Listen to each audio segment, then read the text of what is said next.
नमस्कार, मेरा नाम है प्रखर तिवारी और आप देख रहे हैं मेजर पॉइंट। सर, आज का पॉइंट है, एक पार्लियामेंटेरियन है ईरान के, आमिर हुसैन सवेती। टाइम्स ऑफ इंडिया ने रिपोर्ट दी है। इन्होंने कहा है कि जिस गल्फ देश ने यूएस और इजराइल को पनाह दी अपने यहाँ मिलिट्री बेस सेट करने के लिए, वो फ्यूचर में ईरान का टारगेट हो सकते हैं, रिवेंज टारगेट उन्होंने कोट किया है। और मुख्यतः उन्होंने सऊदी अरब, यूएई और बहरीन की रूलिंग फैमिलीज का नाम दिया है इसमें। तो इस पर नई बात नहीं है, दिस इज नथिंग न्यू। जो आप कह रहे हो ना कि वहां पे एक किसी ईरान के पार्लियामेंटेरियन ने ऐसा बोला है और पर्सनल धमकी दी है, ईरान ये करता चला है। इन्होंने डोनाल्ड ट्रंप के ऊपर भी यही करा था, इन्होंने पहले भी यही कर। देखिए, आप दो बातें समझिए। सबसे बड़ी बात ये समझिए कि ये दुनिया के लिए नहीं है, ना ये सऊदी अरब के लिए, ना ये बहरीन के लिए है, ना ये यूएई के लिए है। ये है इंटरनल कंजम्पशन के लिए, ये इंटरनल ऑप्टिक्स है, ये बाहर का मामला है ही नहीं। अगर आप किसी को मारना चाहते हैं तो आप उसका प्रचार नहीं करेंगे कि अरे मैं तुम्हें मारने वाला हूं, कल देखना। वो सिर्फ हिंदी पिक्चरों में होता है कि बता के मारूंगा, जगह भी हमारी होगी और पिस्तौल भी हमारी होगी और गोली भी। ऐसा होता नहीं रियल लाइफ में। रियल लाइफ में आप किसी को अगर मारना चाहते हैं तो फिर आप you go ahead and kill. इन्होंने कोई पैसे वैसे भी रखे हैं ना कुछ। यस सर, उसमें भी हम आएंगे, आगे जाके सवाल वो भी मैंने डाला हुआ है इसमें। हाँ सर, वो मेन ये है कि उनके जो आर्मी चीफ है उन्होंने बोला है कि अगर कोई 30,000 अगर कोई किसी यूएस सोल्जर को कैप्चर कर लेता है, बंदी बना लेता है या मार देता है, तो $30,000 देंगे। अगर और अच्छा, ये यूएस सोल्जर के लिए है जी। और एक पॉइंट सर ऐड कर दूं, और अगर कोई महिला ऐसा करती है तो रिवॉर्ड डबल है, 60,000 है उसके लिए। Very good. I am very happy that the Iranian regime is encouraging women. अभी तक तो मार ही रहे थे उनको हिजाब ना पहनने के चक्कर में, अब ये कुछ और ही कह रहे हैं। Very good. देखिए, ये सब प्रचार वाली चीजें होती हैं। अगर आप ये कर देंगे तो हम आपका, आप क्यों नहीं करते ये भाई? मैं ये कह रहा हूं कि अगर आईआरजीसी मार सकती है तो आईआरजीसी मार देती जी। आप सिविलियंस को बोल रहे हैं कि तुम जाके मार दो, नोइंग फुली वेल कि वो जब जाके मारेंगे तो निपट भी जाएंगे साथ में। तो वॉर का आउटसोर्सिंग मुझे समझ में नहीं आई। एक तो हमास, हिजबुल्लाह, हूथी, इनको लेके वॉर की आउटसोर्सिंग है, ठीक है ना। अब ये कह रहे हैं कॉमन लोगों को कि अगर तुम मार दोगे तो तुम्हें 30,000। अब कैसे मारेंगे बताओ? कैसे मारेगा कोई यूएस सोल्जर को? यूएस सोल्जर को तेहरान की सड़कों में घूम रहा है कि जो आप मार दोगे, राइट। और अगर आपने ड्रोन चलाए और 1,000 किलोमीटर दूर कुछ यूएस सोल्जर्स मर गए तो क्या ये अवार्ड उनके लिए है? Anyway, so I will go back to what the Iranian parliamentarian said ना, सवेती। हाँ, कि उसने बोला कि हम इनको मारेंगे। ये सब फर्जीवाड़ा है। देखिए, मैं आपको एक बात बताता हूं। ईरान के अंदर, जो मैं बार बार कहता हूं, ग्लोबल मीडिया भी यही बात कह रहा है और मैं भी इस चीज पे विश्वास करता हूं कि ईरान के अंदर 2 धड़े बन चुके हैं। और ये खमेनी के मरने के 1-2 हफ्ते बाद ही बन चुके थे 2 धड़े। पहले भी थे, लेकिन वो दरार अब बहुत ज्यादा क्लियर है। आज की तारीख में जो ज्यादा अपने आप को कट्टरपंथी दिखाएगा ईरान के अंदर, जो ज्यादा बात करेगा मरने मारने की, उनको ऐसा लगता है कि वो ज्यादा पावरफुल होगा। जो अमन की बात करेगा, जो पीस की बात करेगा, जो शांति की बात करेगा, उसको ये बिक गया यहूदी के हाथों या ये ईसाइयों के हाथों बिक गया। एक यहां पे वो नैरेटिव चलाया जा रहा है। तो ये पूरी की पूरी इनकी स्टोरी है भाई। This is the complete story. ये सब, ये दोनों चीजें जो हैं, आपने 2 खबरें बताई। पहली आपने खबर बताई कि वो जो इरानियन पार्लियामेंटेरियन है वो कहता है कि हम इंडियन रॉयल फैमिलीज को हम टारगेट करेंगे, है ना। वो भी इंटरनल कंजम्पशन के लिए है। और ये 30,000 तुम किसी उसको दे दो, मतलब कि कोई भी मार देगा जो अमेरिकन सैनिक को, तो हम उसको 30 देंगे और फिर डबल, अगर औरत होगी तो हम डबल दे देंगे। ये सब कुछ नहीं देना इन्होंने, कुछ नहीं देना, कुछ नहीं करना। It is all for internal consumption. ये डोमेस्टिक ऑडियंस के लिए ये मैटर बोला जा रहा है और कुछ नहीं है। सर, ऐसे समय पर जनता पर क्या फर्क पड़ता है? क्योंकि सबसे ज्यादा वॉर से जो नुकसान है वो जनता का ही होता है। क्या जनता उत्साहित होती है या उनका मनोबल ऊंचा होता है या और डाउन जाता है? देखो, मैं एक आपको बात बताता हूं। कोई भी डिक्टेटोरियल निजाम है, कोई भी डिक्टेटोरियल निजाम है, कोई भी ऐसा निजाम है जहां पे, या कोई भी ऐसा रूलिंग का कॉन्सेप्ट है जहां पे डेमोक्रेसी नहीं है, जहां पे एक बंदा है जो सब कुछ डिसाइड करता है। जैसे ईरान में मुश्तबा खामेनेई है आज की तारीख में। उनको चोट लगी है, लेकिन पीपल से that he is alive, he is recovering. गंभीर रूप से चोटिल थे लेकिन alive and that is what people are saying जी। इसमें प्रखर चाबी क्या होती है? या फिर आप कोई भी ऐसा देश ले लें जहां पे एक लीडर होता है, किम जोंग को ले लें, या किसी को भी ले लें, तो वहां पे पब्लिक के मनोबल का कोई लेना देना नहीं है कि पब्लिक का मनोबल, ये मार मार के मनोबल बढ़ाते हैं। पब्लिक के मनोबल को आप ये कहते हैं कि उस रेजिम को फिक्र होगी पब्लिक के मनोबल की जिसने अपने 30 से लेकर 40,000 बंदे निपटा दिए 6-7 महीने पहले जी। अपने खुद के बंदे निपटा दिए। मैं ईरानियन गवर्नमेंट की बात कर रहा हूं and this is on record. EU की पार्लियामेंट की आप वेबसाइट पे जाइए, एमनेस्टी इंटरनेशनल पे जाइए, आपको दिख जाएगा ये सब। 30 से लेकर 40,000 अपने खुद के बंदे मार दिए। ट्रंप 52,000 बोलता है, पर मैं ट्रंप की बात पे नहीं जा रहा। आई will go on what the EU parliament has said and what amnesty international has said in this regard. मैं वो कोट कर रहा हूं क्योंकि ट्रंप, ये बात नहीं है कि मैं ट्रंप को क्रेडिबल नहीं समझता, मुझे उसका कॉन्टेक्स्ट नहीं पता कि ट्रंप ने ये, जैसे कि ईयू पार्लियामेंट ने पूरा बताया था कि कैसे हमने कैलकुलेट किया जी। ईयू पार्लियामेंट ने बताया। अगर आप मुझे ये समझा देंगे कि ऐसे कैलकुलेट कराए 52,000 और अगर मैं कन्विंस हो गया तो मैं 52,000 बोलूंगा, मुझे ऐसा नहीं है। राइट, ठीक है ना। वरना वो हमास वाली स्टोरी हो जाएगी ना कि हमास की मिनिस्ट्री ऑफ हेल्थ ने बोला कि 50,000 मारे गए, पूरी दुनिया ने लिख दिया 50,000। उस 50,000 का लॉजिक क्या है किसी को नहीं पता। Yes, thousands of people were killed, but how many exactly nobody nose. Having said that, अब मैं एक बात ही कहना चाहता हूं आपसे कि ये जो इनका पूरा मैटर है अपने लोगों को दबाने का, इनको थोड़ा ना फर्क पड़ता है ईरानियन गवर्नमेंट को कि इनके लोगों का मनोबल टूट गया या बढ़ा हुआ है। They are fighting for the survival of the regime. Right. And post war में रेजिम कितनी ताकतवर होगी, कौन ईरान को कंट्रोल करेगा, कौन तेल कंट्रोल करेगा, कौन हॉर्मूज कंट्रोल करेगा, कौन न्यूक्लियर मटेरियल कंट्रोल करेगा, ठीक है, कौन मिडिल ईस्ट की पॉलिटिक्स कंट्रोल करेगा, सारा खेल उसका है। इसके अलावा कोई खेल नहीं है इसमें। जी। हाँ सर वापस आते हैं इसी पे। इन साहब ने एक और बयान भी दिया साथ में, इन्होंने ये भी कहा कि अली खamenei की जो हत्या हुई उसमें इन सारे जो गल्फ लीडर्स के मैंने आपको नाम लिए उनका भी उतना ही बड़ा योगदान है जितना अमेरिका का है।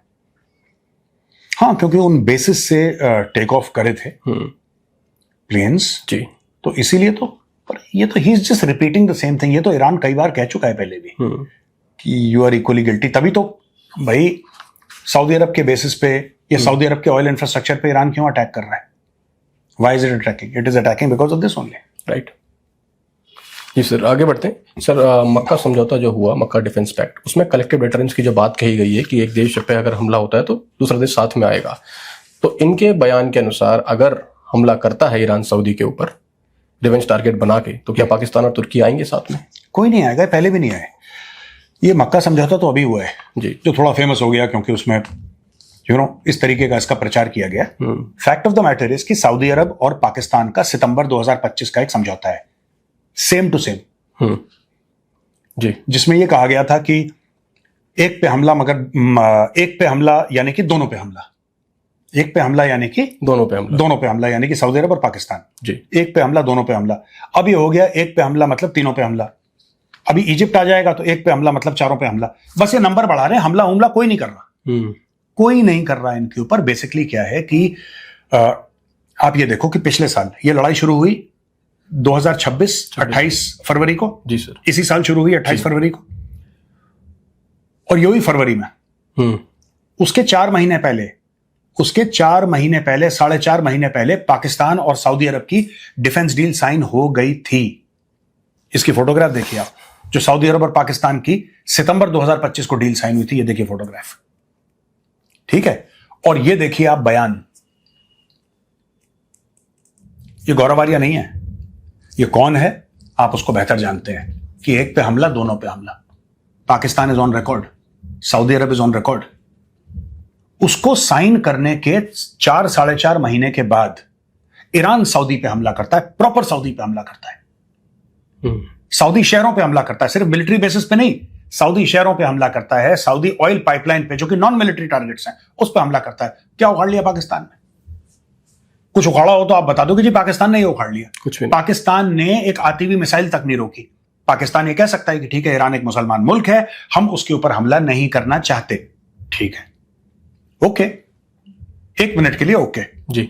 लेकिन जो मुसलमान मुल्क सऊदी अरब पे हमला कर रहा है, आप सऊदी अरब की दिफा भी नहीं करोगे, यानी कि आप प्रोटेक्ट भी नहीं करोगे, डिफेंड भी नहीं करोगे। आपके पास इंटरसेप्टर्स हैं जो चाइनीज ने आपको दिए, या तो चले नहीं या आपके चलाने की मंशा नहीं है। तो मेरा ये मानना है कि भाई ये सब फर्जीवाड़ा है कि हम इसके ऊपर अटैक करेंगे तो वो हमारे ऊपर अटैक करेगा, फिर हम गुस्सा हो जाएंगे। पाकिस्तान के ऊपर हमला कर दिया तालिबान ने, ठीक है, ठोक बजा दिया अच्छी तरीके से, सऊदी अरब ने ट्रूप्स भेजे क्या? ना। कौन? ये सब बकवास की चीजें हैं, ये फालतू की बातें हैं। और आपने एक बात नोट करी है, इस पूरे मक्का समझौते के ऊपर मैंने टर्किश मीडिया को मॉनिटर किया जी। ठीक है। जनरली अंदलू एजेंसी जो है उनकी ए लिखता है ना, जिसका लोगो नहीं है अंदलू एजेंसी, आप उनको देखिए, बाकी टर्किश प्रोग्राम्स देखिए, उन्होंने डिटेल में डिस्कस किया है इसको, लेकिन वहां पे कोई ऐसा नहीं दिखाया गया कि अब तो दुनिया में इस्लामिक नेटो आ गया है और अब हम ये कर देंगे, ऐसा कुछ नहीं है। हाँ, उन्होंने डिस्कस किया है, बिल्कुल डिस्कस किया है, हम लोगों ने भी किया है, अमेरिकन ने भी किया है, वैसे तुर्कियों ने भी किया है। सऊदी अरब का मीडिया थोड़ा सा सबड्यूड है, उसने भी डिस्कस किया है, ये होगा ये होगा। पाकिस्तान का जो मीडिया है और पाकिस्तान की गवर्नमेंट, मीडिया को तो आप कह सकते हैं कि चलो कोई बात नहीं, मीडिया वाले तो होते ही ऐसे हैं, पाकिस्तान की सरकार, ये सब कपड़े से बाहर आ गए कि अब तो असी चढ़ दौड़ेंगे और कुछ नहीं करना इन लोगों ने। इनमें कैपेसिटी नहीं है, इनमें कैपेबिलिटी नहीं है, टैलेंट नहीं है, पैसा नहीं है। पाकिस्तान ने इसलिए ज्वाइन करा है क्योंकि पाकिस्तान को सऊदी से पैसा चाहिए, राइट।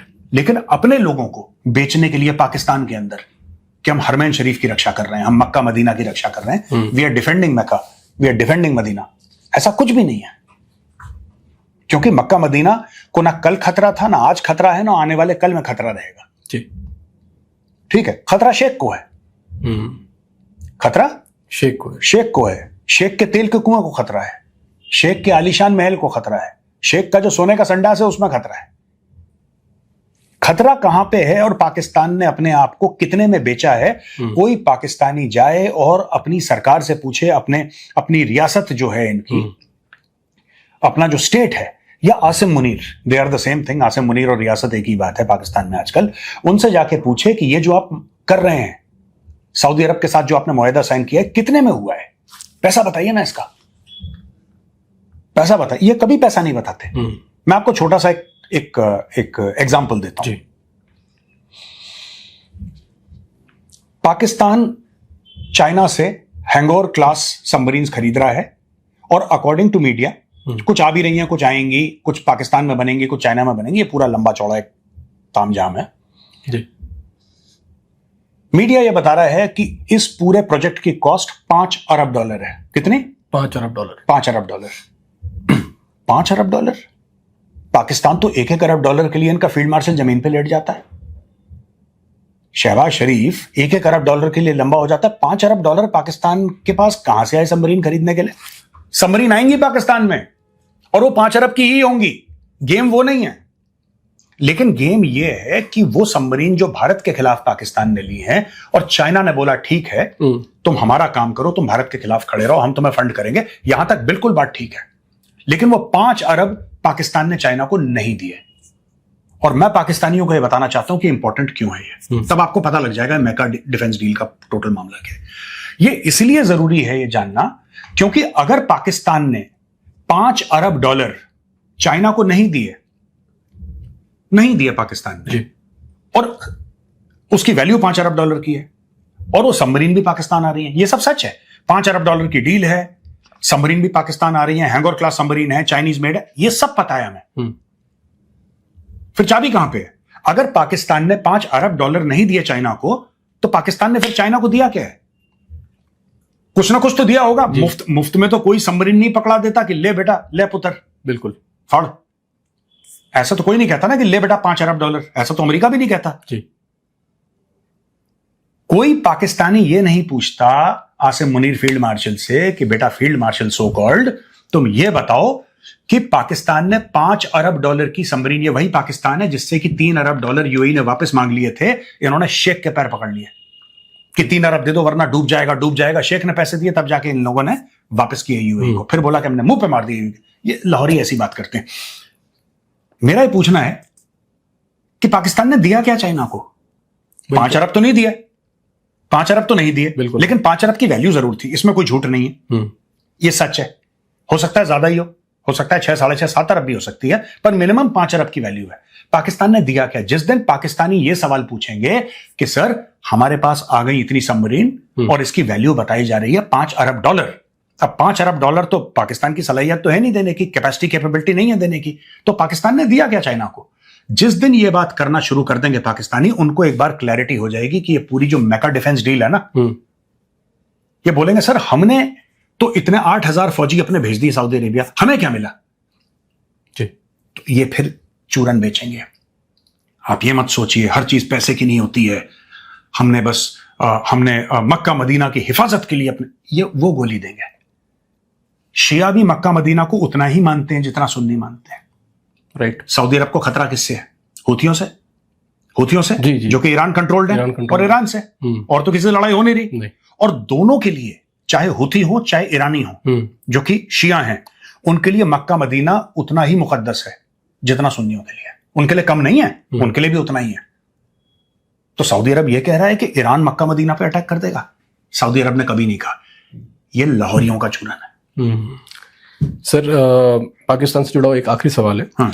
कि अभी अर्दोगान साहब ने एक इंटरव्यू दिया अल जजीरा को। हाँ। उसमें उन्होंने अभी ये जो आप इजिप्ट की भी बात कर रहे थे कि इजिप्ट भी ज्वाइन कर सकता है मक्का समझौते के फ्यूचर में। सर, पाकिस्तान के साथ ये जो देश जुड़ते जा रहे हैं, क्या भारत के लिए भी कोई चिंता का विषय बन सकते हैं? पाकिस्तान के साथ कोई नहीं जुड़ रहा।